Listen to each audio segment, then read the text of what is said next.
Интервью на национальном.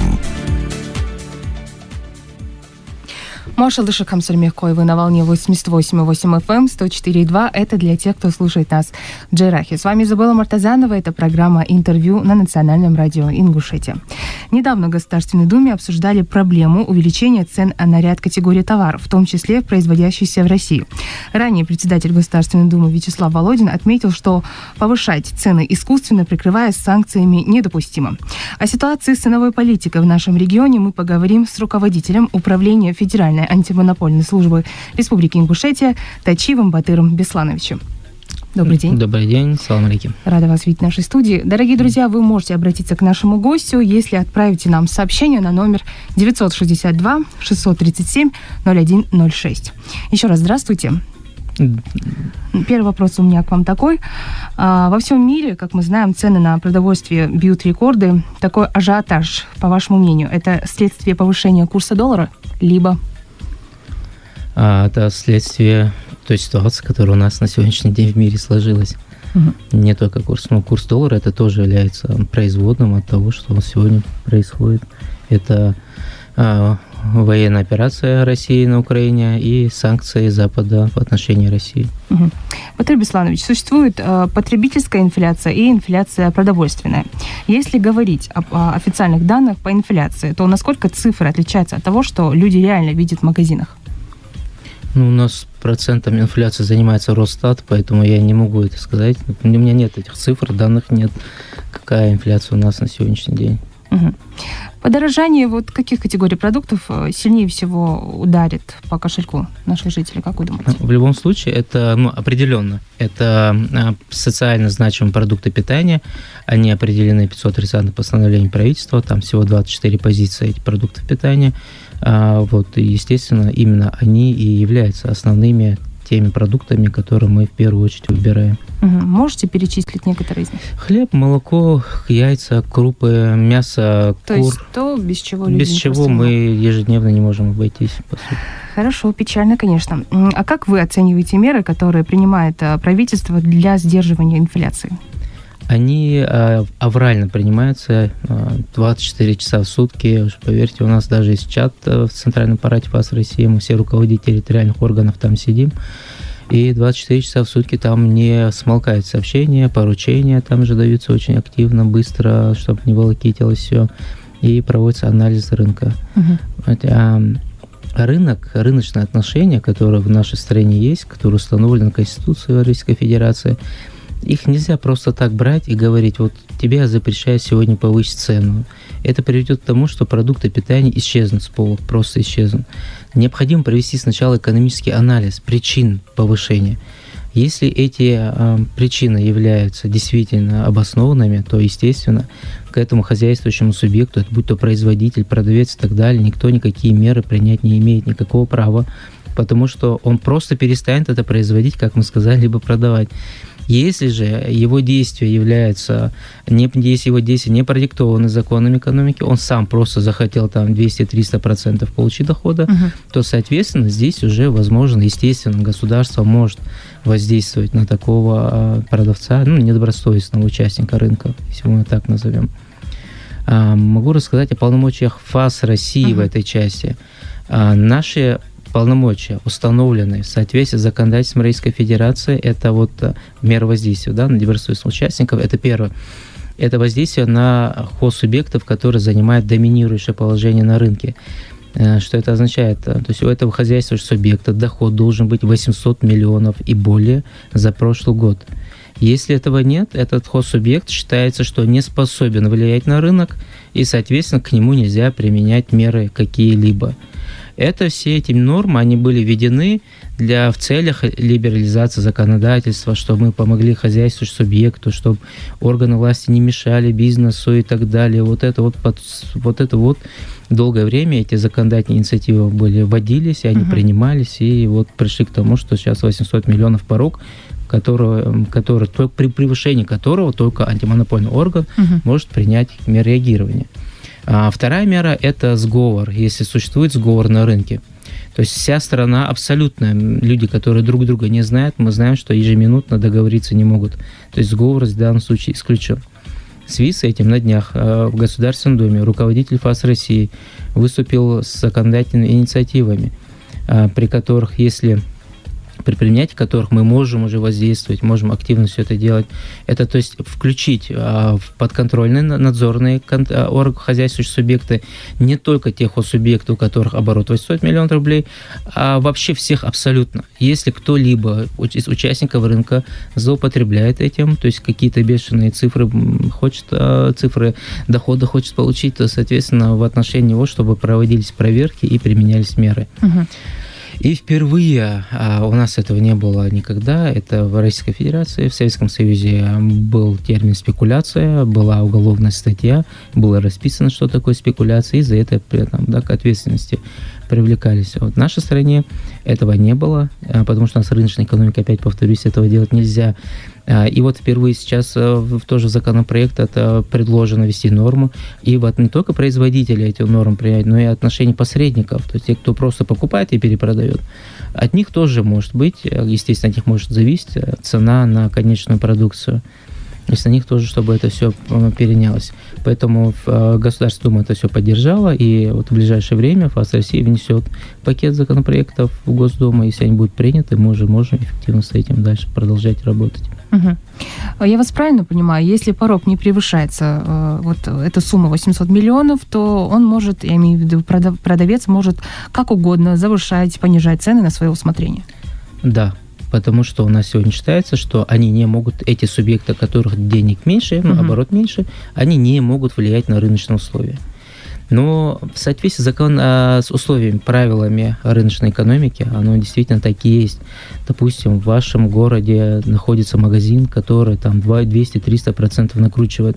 Соответственно, такой прибыльный бизнес незамеченным не остается. Всегда еще один человек найдется, который рядом поставит еще один магазин и будет продавать уже не за 200% плюсом, а за 150%. Соответственно, уже начнется конкуренция, и реально конкурентная борьба, она снижает цену. Об этом на встрече, которая недавно проходила у нас с муниципальным образованием, с бизнесом с муниципальных образований, об этом они, продавцы, и говорили. То есть наши бизнесмены, которые продают все это, владельцы магазинов, они об этом говорили. То есть мы, когда им сказали, что необходимо держать 10%, превышать его нельзя, практически все они нам сообщили, что они этого и не делали, потому что они не могут, то есть никто к ним не придет. Товары первой необходимости – это то, ради чего человек идет в магазин, а все остальное – это уже сопутствующее. Он, зайдя туда, может еще что-то увидеть, и он же их дальше покупает. Ну, это как бы такой классический маркетинг. Поэтому он изначально идет туда за продуктами первой необходимости, и, соответственно, если у них цены на продукты первой необходимости высокие, человек к ним не приходит и дальше по полкам не ходит и не выбирает товар. Поэтому, вот как они нам сообщили, это у них 3-6%, больше не бывает. Очень многие предприниматели по пятницам, допустим, вообще на хлеб, допустим, ничего не накидывают, а некоторые вообще бесплатно там передают этот хлеб. Поэтому, в принципе, учитывая наши национальные религиозные особенности, мы, по крайней мере, пока, вот, чтобы наши предприятия там повышали на 200-300%, не видели, и никто не видел, честно вам скажу, что обращения бывают, говорят, вот я знаю, вот в этом магазине точно. Мы у них запрашиваем накладную и спрашиваем, за сколько вы там продавали. Практически всегда получалось так, что они в закупе, именно у них цена повысилась, и поэтому они уже, соответственно, в свою очередь, это уже процент там подняли цену. Но это никогда до 10% не превышало. Поэтому, когда мы думаем, что сам магазин поднял, это не так, у него в закупке поднялось. Дальше, если идем, продолжаем цепочку эту, там, они купили, допустим, в городе Нальчике это все. В городе Нальчике это посредники. Они, в свою очередь, уже купили там еще где-то, те купили еще где-то, и потом выходим на завод. Если мы возьмем сахар, ситуация с сахаром, которая у нас сегодня, мы знаем, что на сахар там больше всего подорожание произошло. В нашей стране более 61 заводов, кто производит сахар. У всех этих заводов абсолютно сахар есть, все есть. И цена, она значительно вот в такой мере не подскочила. Поднялась цена у них тоже. Но это связано, опять же, с комплектующими, которые, если там сломался агрегат какой-то, у них, им необходимо его купить, там, у завода-производителя. Допустим, завод-производитель находится в Франции и Италии. Та логистическая цепочка, которая раньше была, там, через Украину, Белоруссию, допустим, поставляли к нам, теперь ее нет. необходимо эту деталь там уже искать новые пути. Это не только эта деталь, ко всему относится. Необходимо искать новые маршруты доставки этих продуктов питания, там, запчастей, машин, оборудования. И, соответственно, бизнес, естественно, ищет намного, чтобы это было дешевле, пути, которые там меньше. Это для того, чтобы снизить себестоимость этой продукции, потому что у них есть конкуренция жесткая. То есть, если рассказать на примере сахара, это же мы можем долго говорить об этом. Дорогие друзья, я еще раз напомню, что в гостях у меня сегодня руководитель Федеральной антимонопольной службы Республики Ингушетия Тачиев Батыр Бесланович. Обратиться к нашему гостю вы можете, если напишите сообщение на номер 962-637-0106. Батыр Бесланович, такой вопрос у меня к вам следующий. Цены растут, как мы знаем, не только на продукты, на медикаменты, но и на строительные материалы. Здесь факторы увеличения цены, они такие же? Да, естественно, такие же. Просто, опять же, повторюсь, у нас идет разрыв логистических цепочек, нам все это необходимо наладить. Пока мы это все сделаем, ажиотажный спрос, который подогревает все это, оно просто не успевает все это покрыть. Ну, вот, к примеру, раньше, если там 2 КАМАЗа ездили, там, грузовика ФУР, ездили на Республику Ингушетию, давали нам сахар, то теперь в связи с тем ажиотажем, который у нас мы столкнулись, это уже необходимо 5 фур. Этих фур просто нет. То есть необходимо ее откуда-то с других субъектов перехватывать. Они им платят 2-3 раза дороже. Эти деньги вкладываются в себестоимость этого же сахара, как мы его взяли, да, и так далее. То есть наш ажиотажный спрос, он в том числе, я не говорю, что это единственная да, причина, он в том числе подстегивает рост цен на продукты питания. Если мы чуть-чуть отойдем от этого, да, продуктов питания и так далее, и вспомним, что наша республика, экономика нашей республики, она интегрирована в экономику нашей страны, и, соответственно, мы здесь, в нашей республике, просто так подниматься цены, а не подниматься в соседних субъектах не могут, это невозможно. Да, все люди поедут сразу же, допустим, в том же Владикавказе 23-25 километров будут там покупать. Наши производители, продавцы, точнее, будут вынуждены снижать цены. То есть этот закон экономики, который абсолютно всегда работает. Если один поднимает, покупает у другого, конкурентное преимущество получает, который в цене, и начинает у него покупать. Повысились одинаково все. Просто некоторые комментарии бывают у нас там под постами, что вот в Осетии не поднялись. Поднялись. Везде поднялись, к сожалению. По всей стране. По всей стране, да. И этот чат, который я сказал, что у нас там руководители центрального аппарата, территориальных органов всей страны, у нас утро начинается с того, что вот Дальний Восток говорит о том, что у них на какие-то позиции поднялась цена, и к обеду уже эта вся волна доходит до нас. Они раньше просыпаются, чем мы, у них рабочий день раньше начинается, поэтому оттуда вся эта информация идет. И второй момент, самое главное, наверное, то, что мы забываем, это, наверное, не знают, мы являемся крупнейшими поставщиками в мир из сахара, да, там, и гречки, и пшеницы, и производные всех, да и по многим позициям, практически по всем мы являемся житницей не только там своей же страны, там, но и всего мира. Соответственно, учетом того, что правительство ввело эмбарго на вывоз всех продуктов первой необходимости за рубеж без удовлетворения внутренних потребностей, соответственно, оно все у нас есть. И сахарные заводы сегодня говорят, у нас все есть, у нас все переполнено, мы работаем в штатном режиме, мы не знаем, с чем ажиотаж вообще там поднялся на эти продукты. ФАС России. И еще, когда есть какая-то проблема, допустим, по тому же сахарному песку, в нашей республике нет производителя. Мы посмотрели у нас в республике, какой магазин там что-то добавляет, увидели, что там наценка минимальна, мы отправляем сразу это же обращение в центральный аппарат ФАС России для того, чтобы там информация аккумулировалась, и в тот территориальный орган, на территории которой находится завод-производитель. Там непосредственно уже идет та проверка, да, тем территориальным органом ФАС России, который там находится, и по итогам проверки выявляется картина. В настоящее время по сахару, по всем заводам, которые расположены в нашей стране, проводится проверка центральным аппаратом ФАС России. Одновременно всем заводам выданы предупреждения о недопустимости необоснованного повышения цен. Это на время, пока будет длиться проверка. Ну вот, казалось бы, Батыр Бесланович, продукт сахар – это как бы наш, мы его не заводим, но цены почему-то все-таки повышаются. Да. Вот я вам пример приведу. У нас недавно жалоба была на воду, которая производится, разливается в нашей республике. Цена там на определенный процент повысилась.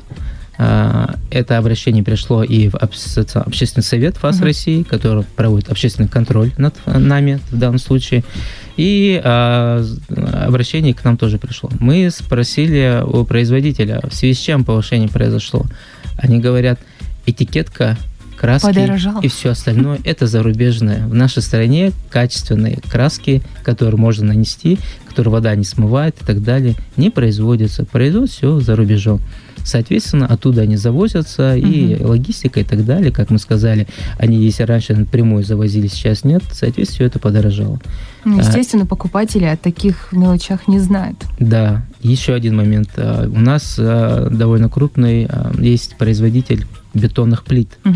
Он нас сразу уведомил сначала, что он ранее покупал арматуру, это производная, да, составная часть бетонных плит, покупал на Украине. Теперь он вынужден покупать в Челябинске. И с учетом логистической разницы, которая там между нами есть, у него арматура дорожает на 20%. Соответственно, он тоже поднимет. То есть, казалось бы, люди скажут, мы же на территории республики эта плита производится.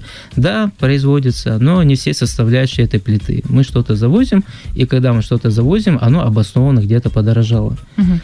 Честно вам скажу, необоснованного роста на сегодняшний день ни один территориальный орган ФАС России и ФАС России, центральный аппарат не выявил. Я не говорю, что их нет, потому что я их не могу точно знать, но из того, что мы проверили на сегодняшний день, не первый день, честно говоря, цена на мясо. Это все идет оттуда. Цена на мясо, честно говоря, с этим наш территориальный орган пока не разбирался, и обращений, ни жалоб у нас по мясу я знаю, не было. Вот до всей этой ситуации мясо стоило 390, теперь цена 450 рублей. Возможно, там и кормовые, может быть. Очень, допустим, лекарства вы сказали, да? Одной из причин, почему лекарства у нас подорожали, потому что у нас картон в Финляндии производился. В Финляндии больше эти заводы не поставляют к нам качественный картон, упаковка, да, мы говорим. У нас его нет, все. Теперь надо лекарства либо в салфановых пакетах выпускать, либо надо упаковку погрубее, либо надо покупать этот картон подороже у других третьих стран. То есть тоже причина. Вот еще с такой ситуацией недавно столкнулась. В аптеке хотела купить обезболивающее. Мне сказали, что на одного человека больше одного пакета упаковки дать не могут. Это опять почему? же, да, это абсолютно все правильно, верно. Эта мера признана во всем мире эффективной. То же самое касается и сахара. То, что, допустим, там, да, в сетевые федеральные магазины давно прекратили просто так продавать тоннами людям, физлицам сахар, муку и так далее.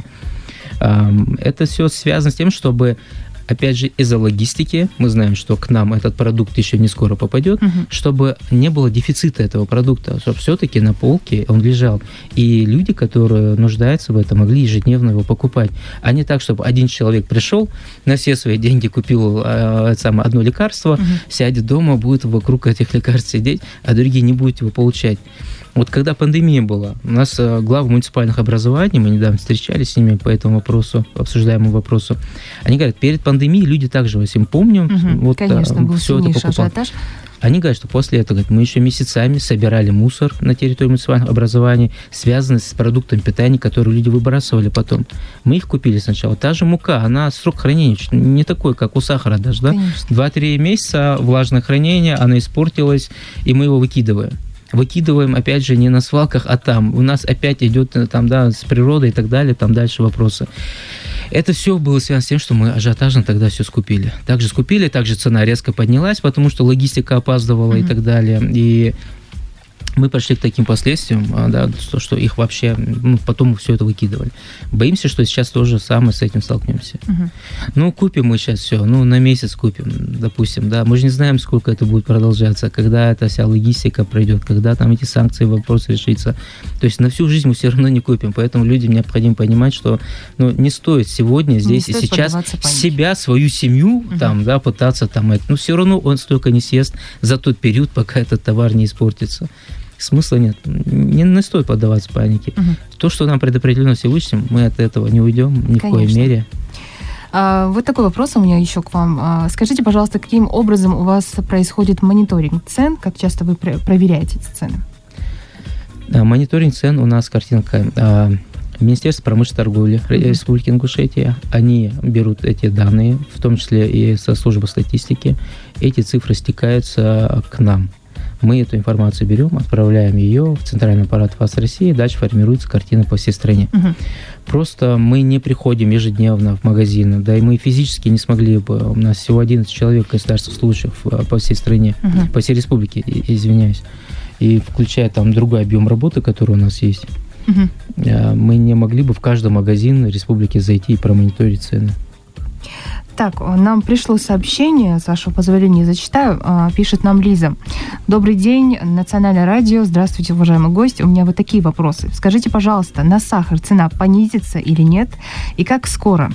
Так как заработная плата, пенсия не прибавляется. Очень интересуют такие вопросы. Пенсия, насколько я помню, вроде повысится. Повысится? Да. На 200 рублей, кажется. Зарплата. Ну, я не решаю эти вопросы. И когда цена понизится, я тоже не могу сказать. Определенно она понизится от той цены, которая есть сегодня. А прогнозы, это дело, честно говоря, именно в экономике, дело как неблагодарно. У нас в любую секунду и международные, да, там отношения могут поменяться. Поэтому не знаю. Но я знаю, что есть еще инструмент у нас. Если хозяйствующий субъект говорит о планируемом повышении цен, то мы ему даем предостережение, чтобы о недопустимости этого такого поведения, чтобы он больше так не делал. Достаточно частое явление в мире такое, что, допустим, производитель там сахара или там соли там говорит: мир столкнется с дефицитом соли в ближайшее время, потому что и придумывают там какие-то залежи, которые сократились, их не будет. Ему просто нужно продать объемы, которые у него сейчас на складе хранятся. Люди начинают прибегать. У нас даже в стране такое по сахару было, и по гречке было. Люди начинают прибегать и это все скупать. По гречке, когда у нас это было, управление по борьбе с картелями поехало, ну, Алтайский край, это вот Закрома, там у нас по гречке, там ее в основном производят. Приехали, открыли амбары, там она просто начала высыпаться, буквально.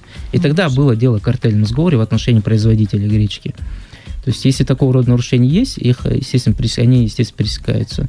То есть, я имею в виду, здесь могут быть и злоупотребления. У магазина где-то какие-то там хочет закрыться, он говорит: все, завтра уже продукции не будет. И люди начинают к ним прибегать и сметают все абсолютно по той цене, которую он устанавливает.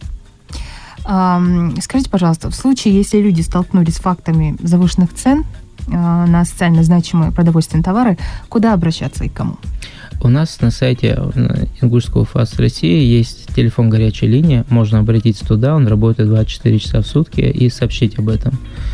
Также есть телефон горячей линии и на сайтах каждого территориального органа ФАС России и Центрального аппарата ФАС России.